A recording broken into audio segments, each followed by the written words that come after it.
Hey, so looking at the question that you sent me, it wants you to solve for x. So the key thing to remember about a question like this is one, rules of exponents, and two, the rules of equality. So what I do to one side, I have to do to the other. And when I do something to a side, I do it to the entire side, not just one term. All right. So I know that these exponents with the fractions are making this question seem very difficult, but it's a little easier than we thought.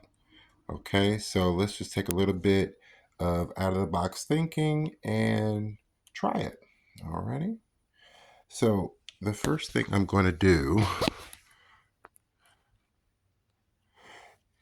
is see that they both have this third exponent. So I would like for that exponent to be 1 because then I can just get rid of them, right? Because we don't write ones as exponents. Because raising anything to the first power is useless. It just remains the same thing, right? All right, so key thing to remember is that 1/3 times 3 is equal to 1, right? So let's apply that to this question. And we're going to say 3x plus 7 to the 1/3 minus 4x plus 2 to the third equals 0. Okay? Now what we're going to do is we're going to use what we just said about the 1/3 times 3 is equal to 1. So we're going to do something and we're going to raise this entire thing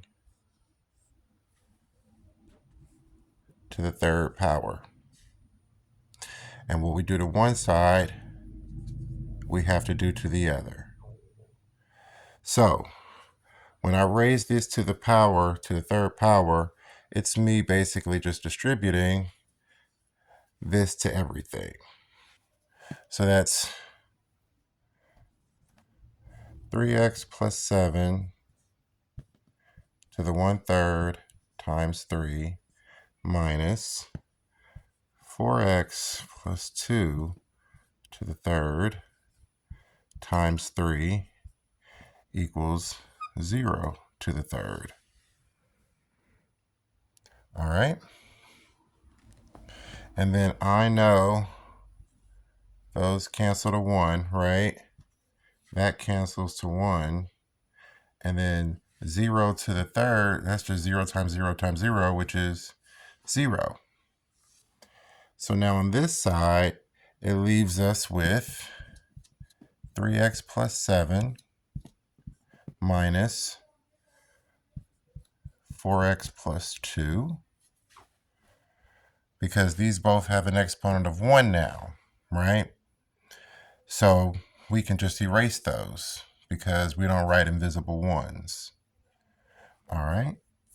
So remember, keep it in the parentheses because we're subtracting and we're going to have to distribute that negative. So we have 3x plus 7 minus 4x minus 2 equals 0. Combining like terms, we have 3x minus 4x, which is negative x. 7 minus 2 is negative 5 equals 0. Add 5 to both sides. And then that gives us negative x equals 5. So x must equal negative 5.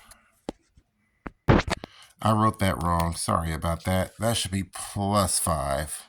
So then we'll be subtracting 5 from both sides. So we have negative x equals negative 5. So that means that x equals 5 if I multiply both sides by a negative 1. So there's your answer. Hope this helps.